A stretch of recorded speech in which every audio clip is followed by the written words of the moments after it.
Ja ensimmäinen aloituskiekko vastakkain Risto Jalo ja Ari Vuori. Vuori voitti hetkeksi, mutta sitten Ilves saa ensimmäiseksi kiekon haltuunsa. Heikkilä tuo. Kääntää tänne vasemmalle Helanderille, joka lyö kiekon pitkäksi. Lukon kenttä päätyy. Silmi torjuu. Siinä oli ensimmäinen hyvä tilanne Lukolla. Jalolla jälleen kiekko. Hän on tuo Ilveksen ykkösketjun sentteri, joka tekee todella paljon töitä. Siinä hänet ei koukattu nurin. Olin sanoa, että koukatti nurin. Ja sinne menee ensimmäinen maali. Helpohkosti tuonne Jarmo Myllyksen selän taakse lipsahtaa tuo kiekko.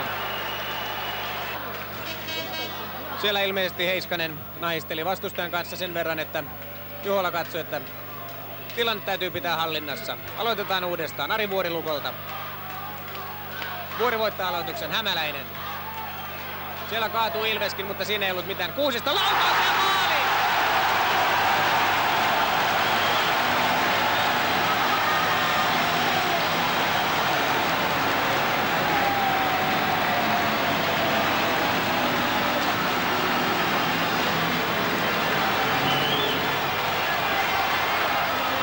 Aukoo. Ja nyt Lukko pääsee vastahyökkäykseen. Maalikuningas Torkki tulee oikealta. Lukko on täysilukuinen. Torkin syöttö keskelle. Ja siellä on!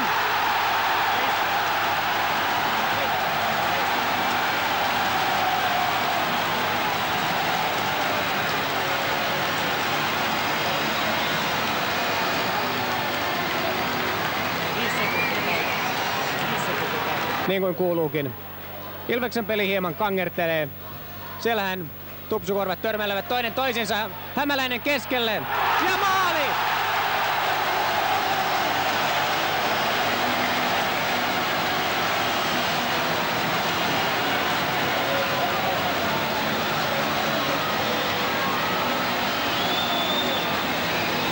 Ja tämän parempaa avausta tähän toiseen erään tuskin olisi voinut odottaa. Ajassa 21-11. Lukko menee 3-1 johtoon maalin taakse. Ja sitten tulee todella vauhdilla sieltä Ilves. Mutta kuviot sekoavat tuossa siniviivalla. Pääsee kuitenkin yli Nieminen. Ja sinne menee. Nieminen heittää tuonne maalin eteen. Siellä on Järvenpää. Siellä on myös Myllys, mutta hän ei voi tilanteelle mitään. Tapauksessa Ilves hyökkää ja nyt on vaarallinen paikka. Tuleeko 3-3? Kyllä tulee. Sinne Juha Järvenpää. Juha Järvenpää sen nostaa ajassa 34-59. 5 minuuttia ennen toisen erän loppumista. Juha Järvenpää nostaa.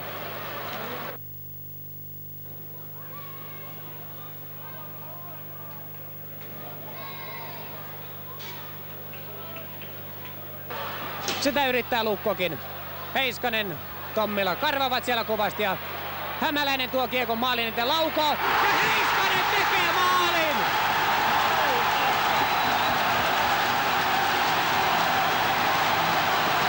Sitä yrittää Lukkokin. Heiskanen, Tommila karvavat siellä kovasti ja Hämäläinen tuo kiekon maalin eteen laukoo. Ja Heiskanen tekee maalin!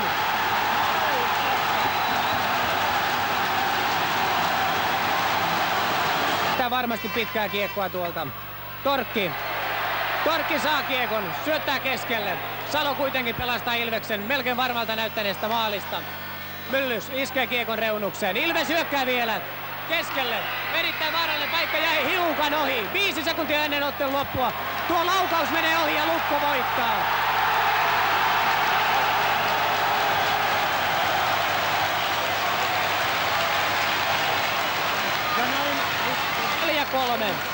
Lukon pelaajat piirittävät Jarmo Myllyksen. Kiitoksia seurasta ja hyvää illan jatkoa. 4-3.